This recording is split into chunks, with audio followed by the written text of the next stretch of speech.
Hi, this is Mr. B here. We're with Module 10, talking about UDL and collaboration for the purpose of online instructional design.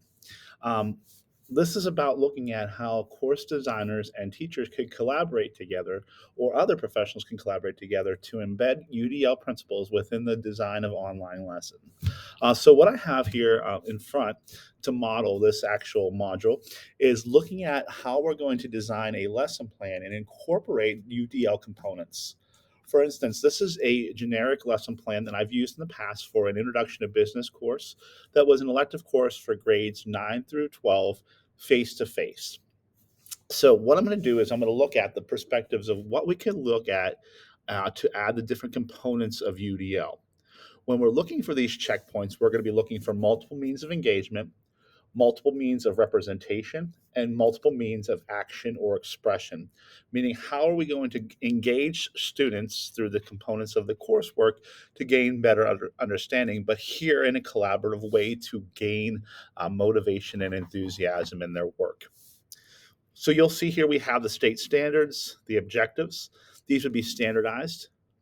We also have the enduring understandings, which is different countries' economic systems affect how an item is produced and distributed and the demand for the item.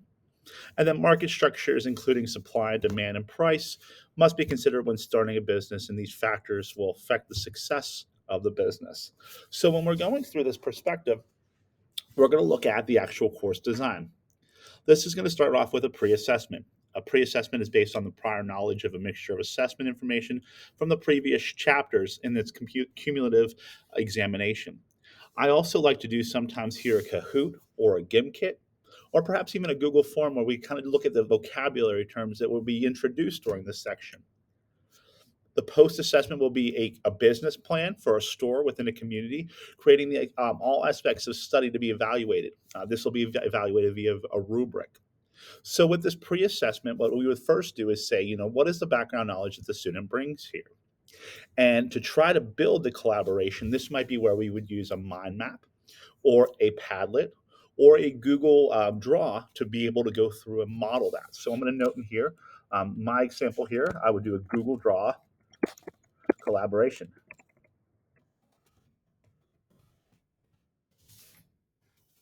So, in looking at this, the components that we need to understand when people are going through and having this discussion is first, the online course designers and the instructional coaches, how do they define UDL? So, to me, when I look at how I define UDL, it's what I'm doing is trying to get to my endpoint, but in different ways, meaning that students could use what they're good at to be able to meet the course objective. So for this one is going to be to create a business plan.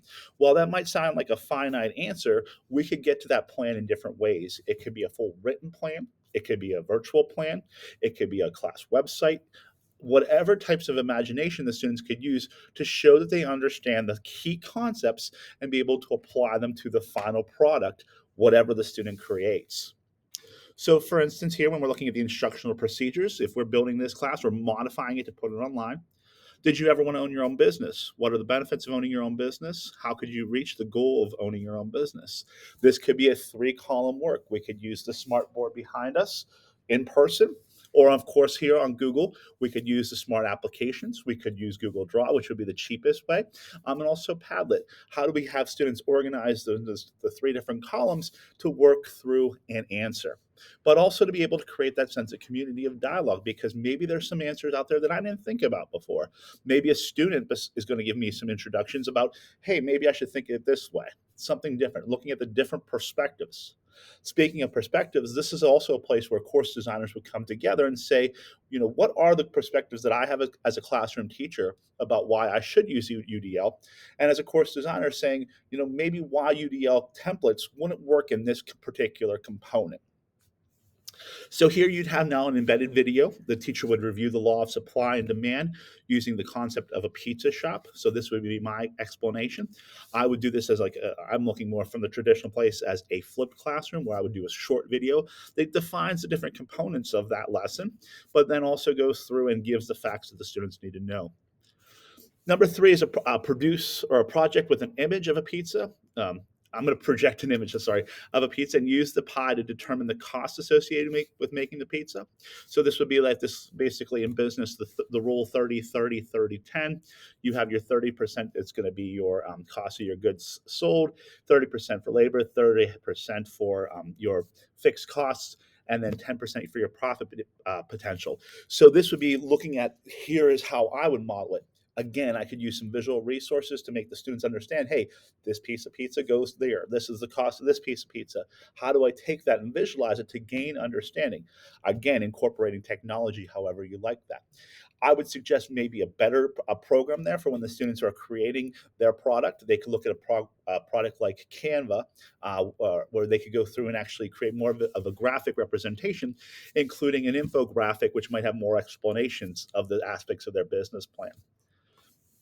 Next, the teacher will explain the concept of market research and direct the students to an online research database, and they'll identify businesses that can potentially be successful in our community and analyze the conflicts of supply and demand through a survey to the community. Again, the homework here would be for the first lesson is to create a survey for students. Well, here is where we can utilize technology. Maybe we model to the students how to create their first Google form, as Google Forms could be used as a way to collect data from the community. Rather than have face-to-face interviews, we could send it out to email to different people in the community, their family and friends, and figure out what makes the most sense for our community. Again, engaging technology or utilizing technology to gain that understanding. And then finally, they're going to reflect the progress in a daily written journal in paragraph form. Students will create 3 questions that they need to address in the form of research for the next class. So again, this would be where we could maybe use Google Docs as a way of maintaining those records. Perhaps it doesn't have to be written, even though the directions say that. If we're utilizing or engaging in UDL, maybe we could do it as these written or recorded videos where we look through and talk. Students could go back and review, well, what were they thinking day one? How can we change or apply that later? So here we are in the first part of Module 10. I just try to explain how I would look at or bring in different components of UDL into this generic lesson.